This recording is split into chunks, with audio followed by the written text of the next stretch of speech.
From the Ventura County Office of Education, this is the Focus on Education podcast. And now, here's your host, Ventura County Superintendent of Schools, Dr. César Morales. Hi, everyone, and welcome to Focus on Education. Few people have had a greater impact on local public education than today's guest. Dr. Trudy Tuttle Arriaga served as superintendent of the Ventura Unified School District for 14 years. She's gone on to author books about cultural proficiency and leading while female. And she's continuing to shape our schools as a faculty member in the Graduate School of Education at Cal Lutheran University. She's also a great friend, mentor, and colleague of mine. Trudy, thank you for coming on our show on the podcast today. Thank you so much for having me. Trudy, why did you decide to pursue a career in education? Let's go all the way back. And how did you get started? That's a very good question. I think I was always one of those children who played school.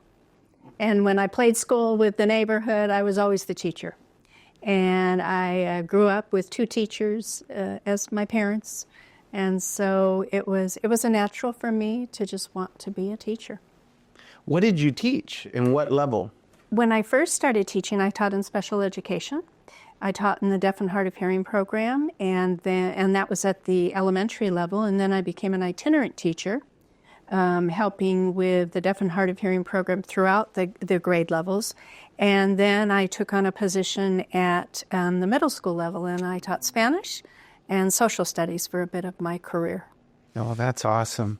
And then after a teacher, then what positions did you have over the years? How did your career evolve from that point? I always say that my career evolved because other people really took the time to tell me that they saw something in me that might be valuable in this case in administration. And I talk about how it was really a tap on the shoulder. And when I was a teacher, a dean of girls at the middle school level, when I was teaching now at the middle school, she tapped me on the shoulder and she said, Trudy, you'd be a really good dean of girls. And that's all it took for me. You know, I'm easily influenced. And so off I went, and I got my master's and my admin credential and started my administrative career as a dean of at the middle school level, and then became an assistant principal, and then a principal at the elementary level, principal at the high school. Got my final tap when someone said, have you thought about the superintendency? And I literally was like, no, I have not. But I got in the car and I thought, if not me, who? Why wouldn't I put my name in that hat? So I thank other people, really, for seeing something in me that I certainly hadn't seen in myself. Of all the jobs you've had in the K-12 system, what's been your favorite? I'm going to have to say the elementary principal position. And I think it was my favorite. I was principal of Sheridan Way Elementary School, just a magical place. And I think it was my favorite because of the intimate relationships that I got to develop with families and children. And I was there for 8 years, and so I got to see children literally grow up. And I loved being the superintendent, don't get me wrong, but those 8 years were a special, special time in my career. Well, we're very glad that you chose to amplify what you were best at as a principal, and that came through as a superintendent for many of us that were mentored by you. For the audience to know, Dr. Arriaga mentored me for 2 years and was the reason why I came to Ventura County. She encouraged me to apply to the Oxnard School District and was my mentor throughout my career. And we're very glad that you always highlighted the connection with families, connection with our caring adults that serve families. And you were extremely visible and led by example. And I just wanted to take a little moment to say you have been and continue to be an inspiration to many of us. One of the special moments, it's a special, magical Dr. Arriaga moment. We can be in a room full of administrators in Ventura County and ask everyone to raise your hand who's had Dr. Arriaga as a teacher and as a professor who's been mentored by her, who's been impacted by her, and a third or half of the room raises their hand. So it's an honor to be interviewing you today. Thank you. Thus the gray hairs. Well, coming back to your exciting life, we not only have been fans of your work in the K-12 system, but you've, in your later years after your K-12 career, you've been a big proponent of cultural proficiency and even authored a book about it. Tell us what it is and why it is so important. I think it hits especially today. I found at the end of my K through 12 career that I had made decisions throughout my career with a lens of equity. And every decision I made with a lens of equity was a decision that had a positive impact on the organization and the people in the organization. And cultural proficiency is simply one tool to utilize as we make decisions. It is not one more thing to put on our plate, it is the plate. And so I had the privilege and the opportunity to co-author a book with Dr. Randy Lindsay, really about how do you make decisions? How do you make sure that decisions do not create barriers for students and their families? How do you make decisions that align with who you say you are? How do you make decisions that fall on a side of a continuum that are healthy practices? And that's really what cultural proficiency is about. It's an inside-out approach. It's not something that we laminate and check off. It certainly isn't a divisive approach. It is about checking ourselves in terms of who we are as individuals and ultimately as leaders and how we impact others that we have the privilege of serving.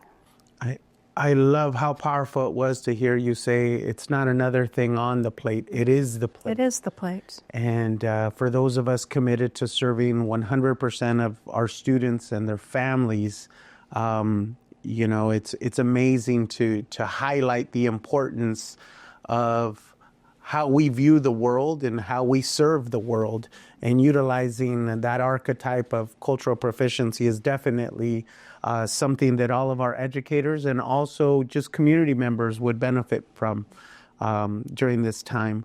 What can educators do to help level the playing field so all students have the opportunity to thrive? Well, I think first and foremost is that every educator needs to put themselves in check. You know, we need to check our own biases. We need to make sure that when we enter a classroom, a hallway, a meeting, that we enter with our very best selves so that students get what they deserve from us.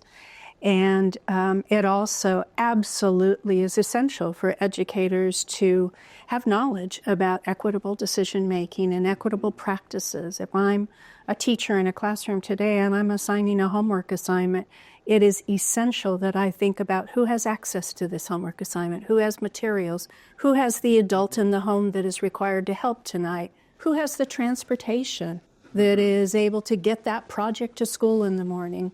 And those kind of decisions educators can make that will make all the difference for a student who has a door closed or a door open for them. So it's a responsibility of educators to keep those doors open, not for some, not for most, but for each and every one. Right now in Ventura County, we're dealing with a lot across the nation. And to paint the picture in Ventura County, close to 60% of our students are eligible for free and reduced lunch, and have families that receive SNAP benefits, as well as our seniors as well. You know, right now we're undergoing a big impact where families have been notified that their SNAP benefits are being cut. In December, some looming Tier 1 medical services are going to get cut, and the impact is going to be very big, over 50% of all residents here in our county. And I immediately think of those are our students and their families. You know, what mindset should administrators and teachers have as we serve our families right now? I think the mindset is that each and every child deserves the best that we have to give. And if we have children who are not getting food in the morning, or if we have children who don't have health care access, we have to question ourselves. And I say as educators, we have a higher calling. We have made a decision to educate the children of this nation. And so we are of a higher calling, and it requires us to stand up and be heard, not to shy away from this, not to look away, and not to say, well, it doesn't impact my student, or it doesn't impact my family, and therefore, no, that's not what educators do.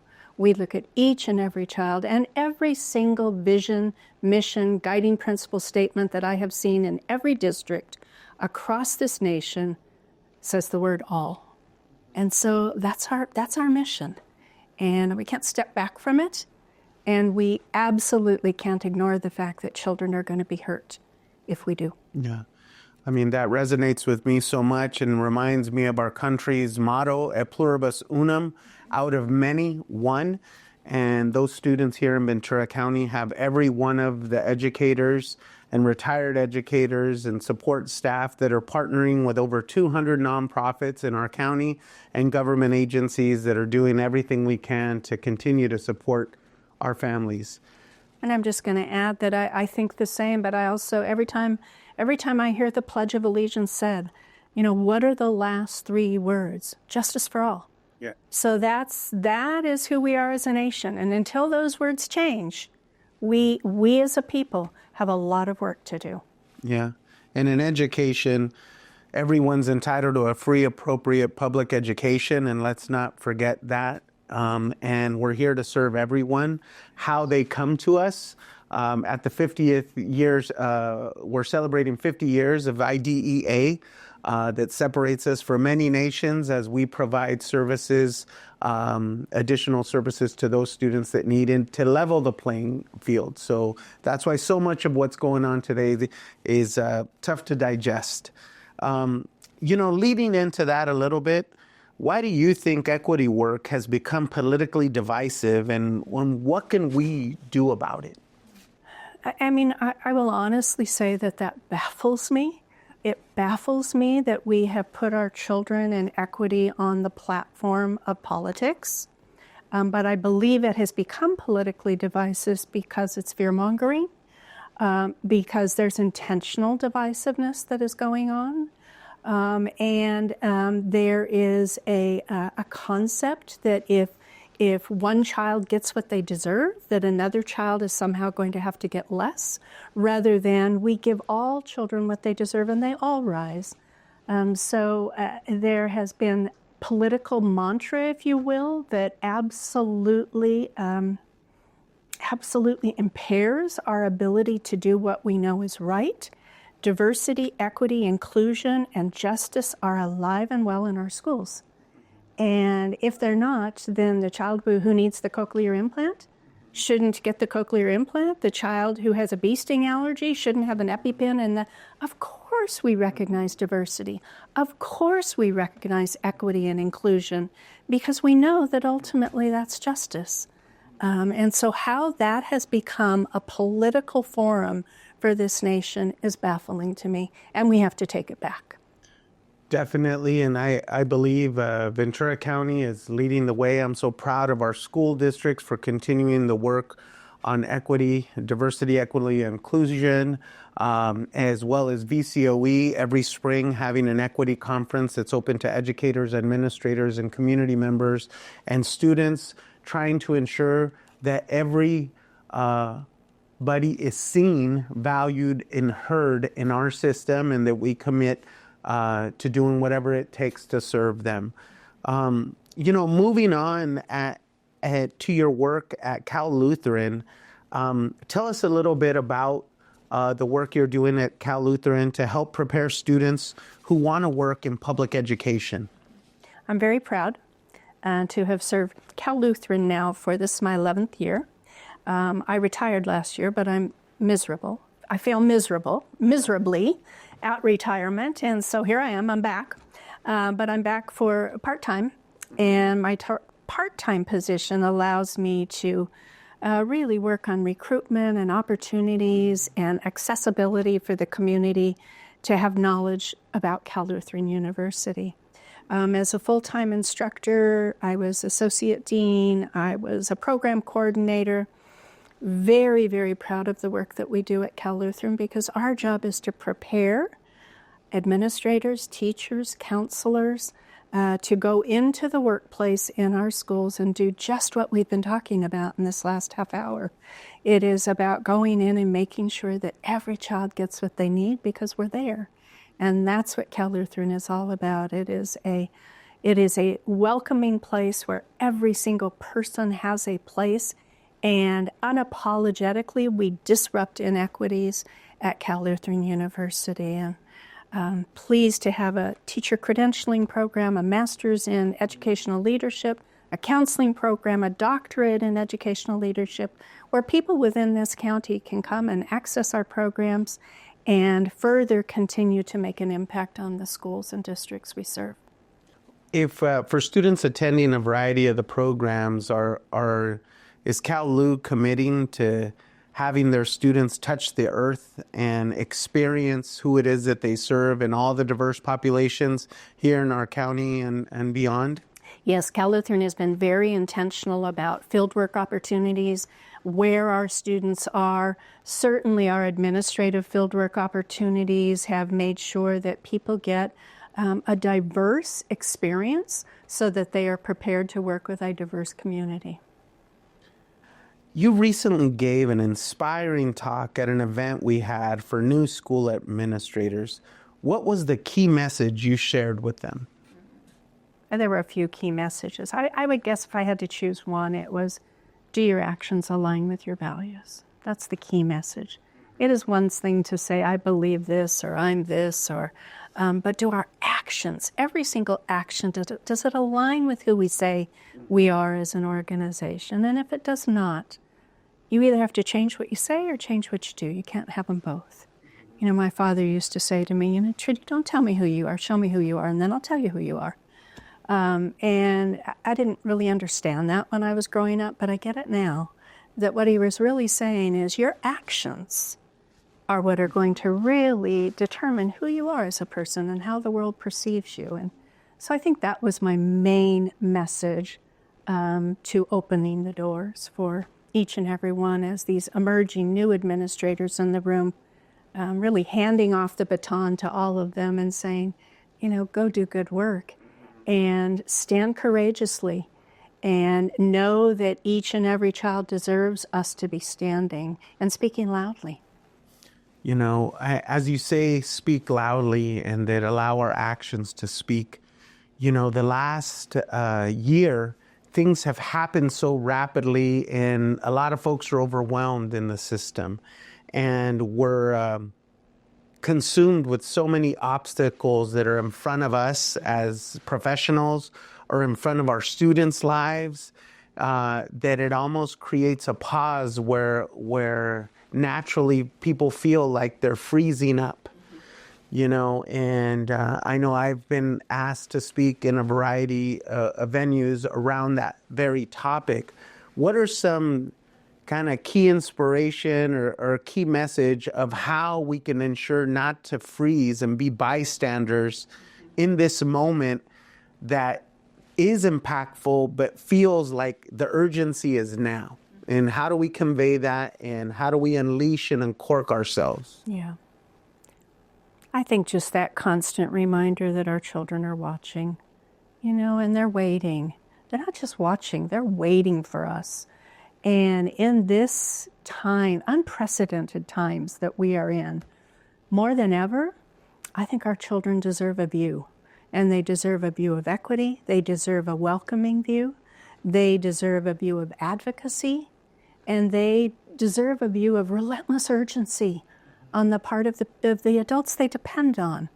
And certainly they depend on the teachers in their classrooms, their bus drivers, their cafeteria service workers, their principals, their superintendents. They're depending on us. And they deserve to depend on us. And so I would say, for when we get paralyzed, and I get that feeling sometimes, just almost feels like there's this paralysis that I can't move, I can't take another step. well, it isn't about me, and frankly, it isn't about you. It's about them. Yeah. And they've got a whole life ahead of them, and they're depending on us. They're watching and they're waiting. We often hear that public education is a vital part of a thriving democracy. Why is that the case? I think democracy has always been the key to success in this country. And part of the democracy of this country has been a free and appropriate public education. Where do you get that? And it doesn't matter who your mommy is or who your daddy is or where you live or what language you speak. You get a free, appropriate public education. That's democracy. And that's what sets us apart. Trudy, can you talk to us about the significance of being the first female superintendent of Ventura Unified, and then how it anchored and fueled your work of the leading wild female publication? Sure. I am a firm believer in equity. And with that belief in equity comes the belief in gender equity. And the superintendency has historically always been the work of a man. But yet, 80% of the teachers in our nation are female. And it never made sense to me how the females are doing the work in the classroom, but somehow we're not equipped or qualified to do the work of the superintendency. So when I had the privilege and the honor to do that, I recognized that there were some unique contributions that I had to give as a female, but there were also some unique barriers. Identifying those barriers and having to say periodically, don't mistake my greatest strength as a weakness. I am sensitive. I cry easily. I wear my heart on my sleeve. Don't mistake that as a weakness. That's my greatest strength. And so as I lived through the superintendency, I recognized that those unique contributions and those unique barriers for females, women who lead, perhaps could be talked about a little bit more and pulled out. And thus the three books, the third one is coming out, on just that uniqueness. And I will say, when I was in high school, 1% of the superintendents in this nation were female. I couldn't look up and find myself. I'd never in my wildest dreams did I think that I would be a superintendent. We are closing in now on, I think the last I looked at was we were at like 30%, closing in on 30%. Tremendous growth, but we're not there. We haven't arrived. I would say, until we do arrive, little girls as well as little boys are looking up and saying, what can I be? If they can believe it, if they can see it, they can believe it. If they can believe it, they can be it. So that's my intention, is that every child will be able to look up and say, there I am. So I just want to end by saying that I'm so proud of you, and that I just continue to watch with incredible pride the people in this county and the work that they do to serve each and every child. But I'm very proud of you. Thank you. I am so excited to be wrapping up this amazing interview with a friend, a mentor, CLU professor and leader, and definitely a legend in public education, not only in Ventura County, but throughout our nation, Dr. Trudy Arriaga. I encourage you all to continue to be inspired and make a difference. And remember, we have to stand up, lift our voices, because our children are watching. Thank you.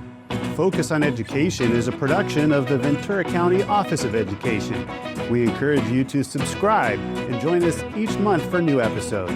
You can find Focus on Education wherever you get your podcasts or at vcoe.org/podcast. We also welcome your feedback. You can email us at communications@vcoe.org.